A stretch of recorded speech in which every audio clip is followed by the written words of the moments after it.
Bem-vindos ao nosso Diálogo Espírita de hoje.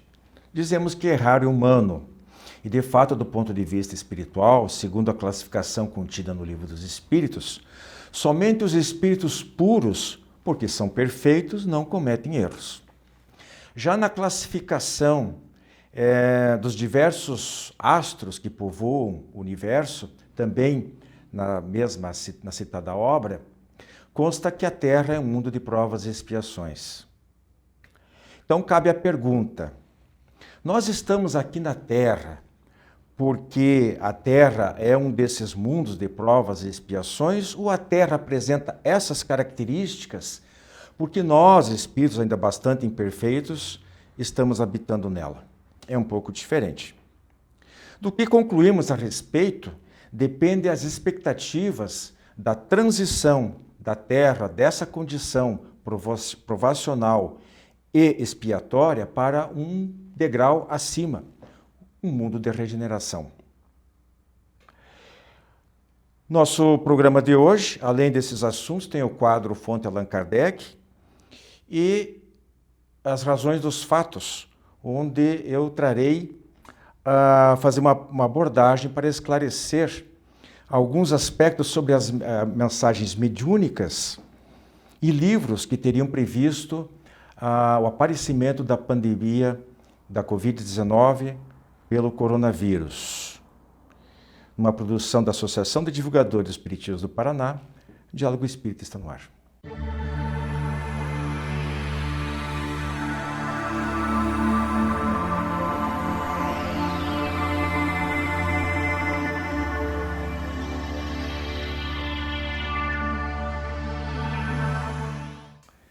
Tema livre de hoje, vamos começar com uma pergunta, que é o nosso tema, nosso título. Errar é humano? Eu estou perguntando para a Andréia e para o Dineu, não é uma afirmação, a gente costuma dizer que sim, né? Não erramos porque somos humanos, mas somos humanos porque erramos. Nós usamos essa frase para encerramento do nosso programa 366 do dia 14 de março passado. E eu fiquei refletindo sobre ela depois e cheguei à conclusão de que ela mereceria uma análise mais demorada, e é o que nós estamos nos propondo a fazer agora. Então, de imediato, eu pergunto para vocês concordam? O que vocês acham? O que vocês pensam a respeito? Na opinião de vocês, essa frase do orador e escritor Raul Teixeira, lá do Rio de Janeiro, ela carrega alguma verdade? Quem começa, Dineu? Posso falar. Eu acho que foi uma frase de efeito, com certeza, entende?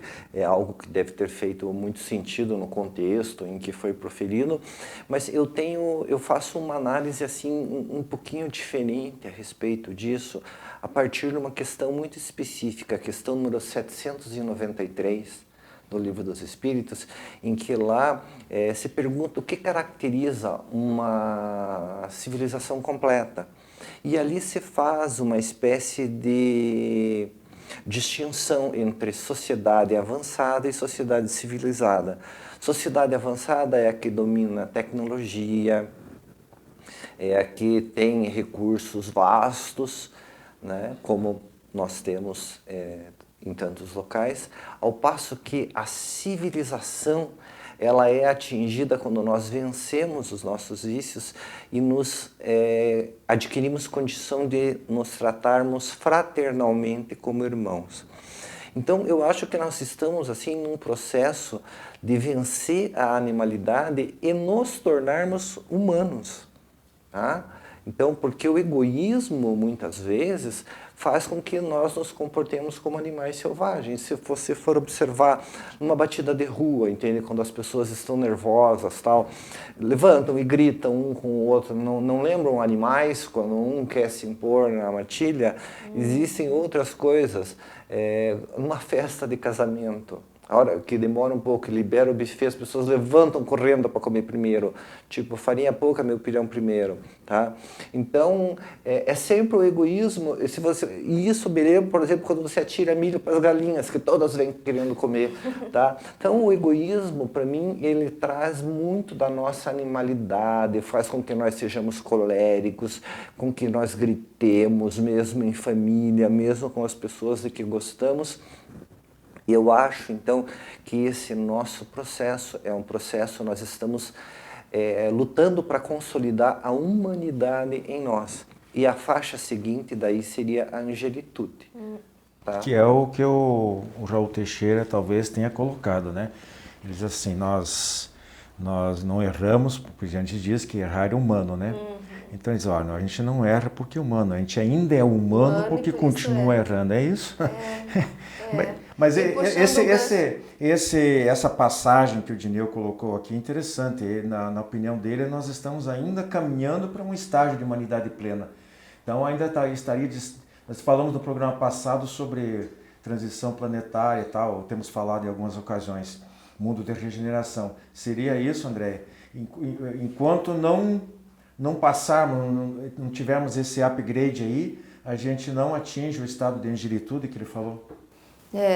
São várias tentativas que nós estamos aqui testando, passando pelas dificuldades, aprendendo com os erros, caindo, né, levantando muitas vezes, e a gente está caminhando para esse desenvolvimento, né? Mas isso é muito particular, porque entra o nosso livre-arbítrio, como nós já falamos aqui também, né? Em outros momentos.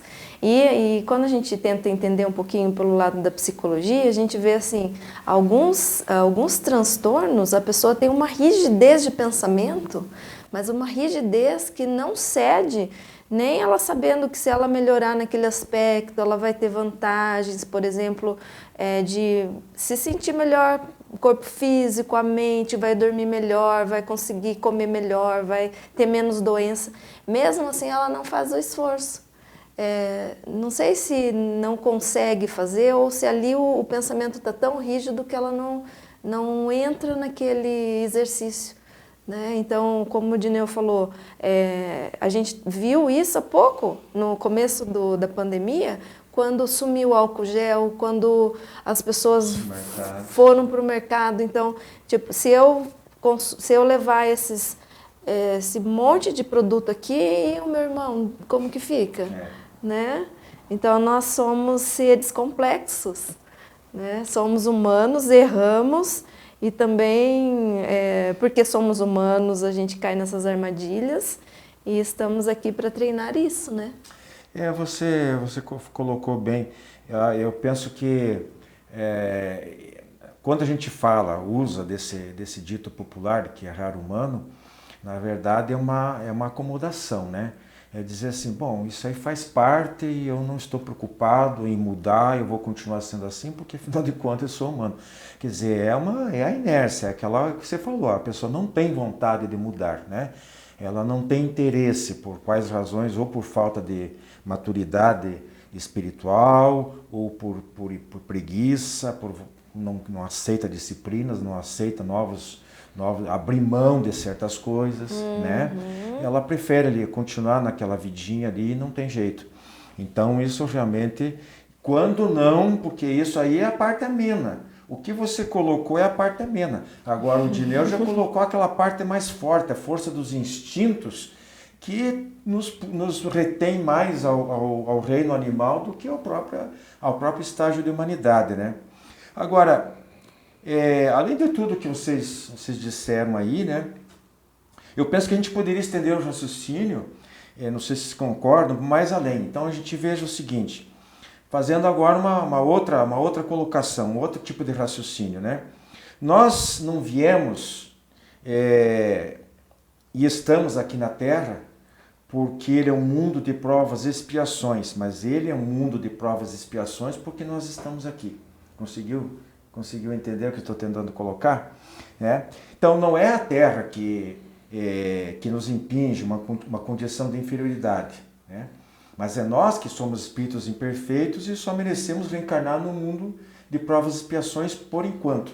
Então acho que a partir do momento que a gente resolver mudar, a Terra, lá no Livro dos Espíritos, né, consta que os mundos eles também evoluem, fisicamente inclusive. Eu procuro analisar, é claro que a gente, mesmo com o apoio da ciência e tudo, a gente estuda, a gente tem dificuldade de abarcar milênios da evolução do planeta, desde a condição quando se desprendeu da massa do Sol, aquela coisa toda, né? Mas parece um pouco estranho falar em evolução física do planeta. Pelo contrário, parece que está degradando, né? Com os maus cuidados que nós teremos aqui. Mas o fato é assim, a Terra e nós, essa interatividade de Neu. Quem que manda em quem? A Terra espera que a gente melhore para ela melhorar, né? Ou nós melhoramos e vamos para um outro lugar? Olha, essa é uma questão meio difícil de responder, até porque uma coisa implica a outra. Mas eu recordo que no livro A Gênese, lá no capítulo dos fluidos, quando fala que o perispírito ele é formado dos fluidos que compõem um determinado planeta, e ali diz que os espíritos inferiores não podem se manifestar em mundos superiores porque eles não conseguem formar um perispírito com os fluidos daquele ambiente, tá? Então, da mesma forma, nós podemos reencarnar em um mundo primitivo, digamos, para desenvolver uma missão que seja compatível, mas não no mundo superior. Então, eu creio que uma coisa anda junto com a outra, tá? Porque também a ideia é que o planeta ele vá sofrendo modificações que ele vai ficando, digamos assim, uma temperatura média mais tranquila, não há mais cataclismos, não há mais invernos extremamente frios, nem verões extremamente quentes. Então, a ideia é que vai virando um viver mais suave, né? É uma colocação interessante. Eu estava pensando aqui, né? Essa situação de você...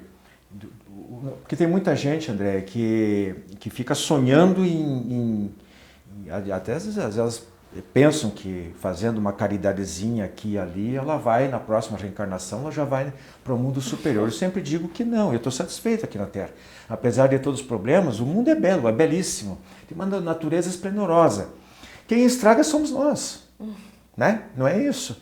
Depende de nós. Se nós cuidarmos melhor da nossa casa planetária, a Terra é um belíssimo planeta azul. Então por quê? Por que ter pressa de mudar para um outro? Por que trocar o certo pelo duvidoso? Aqui eu já conheço, os outros eu não sei se eu conheço. O que você tem de ideia a respeito? Eu penso que aqui a gente precisa entender assim, quando nós desenvolvermos esse pensamento de coletividade, de estarmos preocupados com o todo, né? Eu acho que a gente torna esse mundo aqui que nós vivemos melhor. Né? Porque o egoísmo, como o Dineu falou há pouco, ele é a grande mazela, né? E se a gente pensar só na gente ou só nos nossos, que entre aspas, né? A gente imagina que são os nossos, né? Porque na verdade todos daqui, lá do Japão, lá da China, todos nós somos constituídos da mesma forma, estamos evoluindo, estamos aprendendo, nós passamos por dificuldades. Então, é o pensamento, sair do egoísmo, pensar no coletivo. E aí a gente vai melhorando a psicosfera, que também tem a influência do pensamento de cada um. E aí eu acho que vai melhorando aos poucos. E isso talvez demore um pouquinho, né? Mas não podemos perder a esperança. O que você quer dizer com pouquinho aí? Quantos milênios? Na casa dos milhões, quem sabe? Não, mas, salvo engano, existe uma manifestação do Chico Xavier em que Emmanuel falou para ele que as condições de mundo de regeneração e paz, em princípio, é para estarem consolidados até 2990. Tá, então a gente tem chão. Tem. Tá. Tem muita coisa ainda para a gente aprender, né? Só que é bom lembrar o seguinte, né, gente? Não é porque as reencarnações são indefinidas, né? Deus nos concede tantas quantas forem necessárias para o nosso aperfeiçoamento espiritual que a gente vai ficar acomodado, como você colocou no início, né? As oportunidades, elas não é assim, não surgem de uma hora para outra. Acho que a gente já falou algum programa outro aí, assim, né, sobre, também são tudo estimativas entre uma reencarnação e outra. Depois que a gente sai daqui, demora um pouquinho para voltar. E aí quando volta, às vezes o mundo já está bem diferente, passa por um novo processo adaptativo e tudo. E a gente tem que aproveitar, mas aproveitar mesmo. O minuto é um tesouro que deve ser bem utilizado. Temos algum tempinho, Ednei, que fazer algum acréscimo geral sobre o tema? Eu só gostaria de lembrar que Jesus disse, bem-aventurados os brandos, porque herdarão a terra. Né? E ele também falou, veja, o meu reino não é deste mundo, e a rigor até hoje parece que sempre foram os belicosos que ficaram com os bens da terra, né? Então creio eu que esse herdar a terra significa que as pessoas brandas, as pessoas pacíficas, são aquelas que realmente ficarão, entende? Quem for muito belicoso, a gente precisa dominar justamente essa belicosidade, essa animalidade, essa aspereza que existe em nós para que o nosso convívio seja mais tranquilo. Então é uma tarefa nossa, entende? E veja, se nós não domarmos isso, nós não vamos poder ficar aqui, porque a ideia é que o ambiente seja regenerador e pacífico. Então você não vai poder ter um estuprador, não vai poder ter alguém que assalta, né? Como consta lá em O Evangelho segundo o Espiritismo, não vai ser uma residência de anjos, mas simplesmente pessoas que já passaram pelas expiações mais dolorosas, ou seja, nós ainda vamos ter alguns vícios, tanto que a gente ainda pode estar sujeito a alguma expiação, entende? É como se fosse um mundo de transição para a gente terminar de se depurar e seguir para os mundos felizes, né? Mas a aspereza tem de ser vencida. Tem um minutinho para você me acrescentar aqui, se quiser, alguma coisa sobre esse aspecto, a diferença entre o mundo de provas e expiações, que é o estágio da Terra atual, e o de regeneração que nos espera. Ainda que seja há 990 anos. É quase isso, né? Bem, a consciência, né? O desenvolvimento da consciência plena, diz tudo que a gente falou anteriormente, a gente vai ter né? corpo lá igual a gente tem agora aqui? Que Provavelmente. Talvez adaptado a cada ambiente, né? Talvez a natureza do corpo seja diferente, mais sutil, né? Não tão densa. Que aqui a gente lida com essa densidade da matéria. E daí é menos doença, por isso que ele falou, menos doença, sofrimento. Eu acho que o pensamento vai estar mais treinado também. Pensamento mais para o bem, né? Para o coletivo, para o amor, para a caridade. Mas é isso mesmo. Bem, meus amigos, nosso tema de hoje, errar humano, como pergunta, talvez tenhamos conseguido transmitir algumas informações aí para as reflexões posteriores de vocês. Tá? Nosso grande abraço, segue os nossos demais quadros aí na sequência.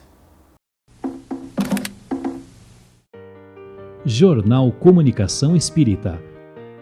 Nesta edição você confere a mensagem do coronavírus à humanidade. As razões invisíveis para um avião comercial ser derrubado por um míssil. O vilipêndio natalino em nome da arte.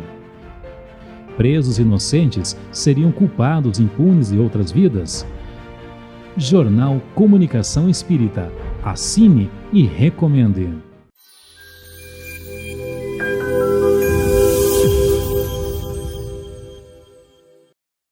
Olá! Hoje nós conversaremos sobre o tema compaixão, mas nós vamos iniciar falando sobre a caridade. O Espiritismo, ele diz que fora da caridade não há salvação, ou seja, não é fora da verdade, não é fora da igreja. O que salva o espírito, por assim dizer, o que o torna feliz, o que o torna pleno, é a caridade. E em uma questão do Livro dos Espíritos, indaga-se qual o verdadeiro sentido da caridade, segundo a entendia Jesus, porque toda palavra comporta diversas interpretações. Mas o entendimento de Jesus, segundo os Espíritos, é que a caridade ela não é só esmola, como habitualmente se entende, mas envolve 3 virtudes: benevolência, indulgência e perdão. ou seja, é uma vivência declarada pelo bem. Pelo perdão, você sente perdoando. Quando alguém age equivocadamente contra você, você sente perdoando. Você evita que o mal que há no mundo e se revela no agir equivocado do outro penetre no seu coração. Só que a sua participação em um evento traumático, em um evento que ofere, não se esgota no sentimento. Isso também reflete. E daí que entra a benevolência. E a benevolência é você optar pelo bem em vez do mal. Então você reflete sobre o evento procurando desculpas sérias para quem errou. Então você reflete valorizando o bem, quantas vezes a pessoa errou e às vezes quantas vezes ela acertou, que podem ser muitas, e o erro foi uma vez só. Então a ideia é valorizar o bem. E a benevolência é você agir com o máximo de bem possível. Então é uma opção realmente declarada pelo bem e é algo que pacifica. Então, porque você sente perdoando, você não fica com mágoas. Ao refletir com benevolência, você também não fica com o mal querer do outro. E ao fazer todo o bem possível, a sua consciência fica tranquila. Então parece uma vivência muito tranquilizadora, só que daí entra em pauta o nosso egoísmo, o nosso hábito de só pensar em nós, e fica a questão, tudo bem, parece muito bonito, mas como que eu chego nessa virtude que é exatamente o contrário do egoísmo? Se tudo na nossa sociedade nos convida a sermos egoístas. E o Espiritismo, ele vem nos ensinar que a porta de entrada da caridade é a compaixão, é a piedade. A piedade ela tem dois sinônimos, um pode ser dois significados. Um pode ser a de unção religiosa e outra é a compaixão. Compaixão ela é composta de dois elementos. Primeiro é a tristeza que eu sinto com a dor do próximo. Então, se alguém está sofrendo perto de mim, eu partilho daquela dor, eu não quero fugir. É alguém que está desconfortável no trabalho, é alguém que está com problemas e que por isso parece de muito difícil convivência, ou é alguém que está me pedindo na rua. Então eu me deixo tocar pela dor do próximo. Eu me torno sensível. É uma virtude que nasce da dor e da desolação, segundo os Espíritos nos ensinam. Mas ela não se resume nesse ficar com pena, ficar com dó. Ela tem uma parte ativa, que é o desejo ardente de livrar o próximo do sofrimento. E com isso eu começo a me encaminhar pela caridade, porque se a dor do outro me torna infeliz, se eu me aproximo emocionalmente de quem sofre, e eu tenho o desejo ardente de ajudá-lo, porque se eu sofro com a dor do outro, eu quero que ele pare de sofrer. Então isso me encaminha para a caridade, isso me encaminha para o bem. Então a proposta da compaixão é se aproximar de quem sofre, deixar-se tocar pela dor do outro e não ter a pretensão de ser feliz sozinho. É saber que nós vivemos em conjunto e que vigora no universo uma lei geral de ajuda. Visite nosso canal no YouTube e confira nosso acervo de programas, debates, entrevistas, o diálogo aberto na visão espírita.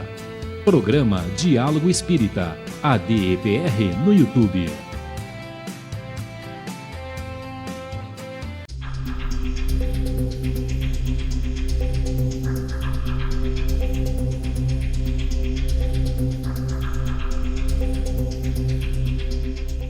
O comentário que eu faço aqui não é uma crítica literária, nem de natureza espírita, muito menos propaganda de um livro.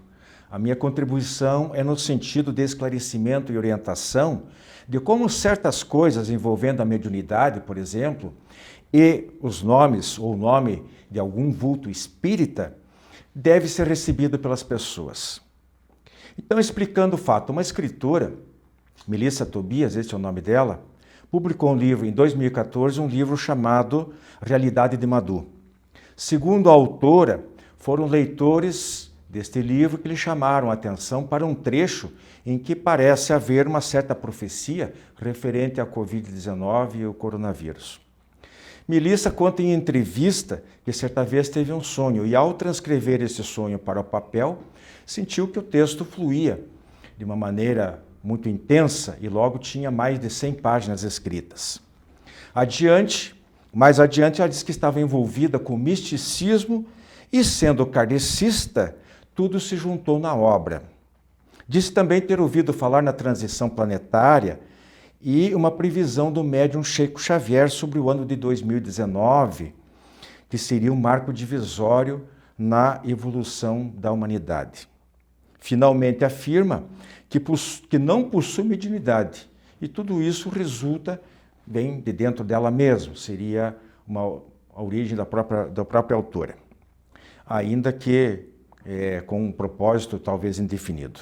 Bem, repetindo o que eu acabei de falar, sem entrar no mérito da obra, até porque eu não a li, queremos pontuar algumas coisas. Primeiro, apesar dela declarar que não é médium, eu arriscaria afirmar o contrário, porque a mediunidade não se resume à escrita automática, como na psicografia ou a fala através da psicofonia.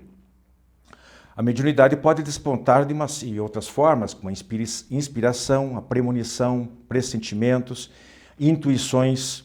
Tudo isso está lá no Livro dos Médiuns.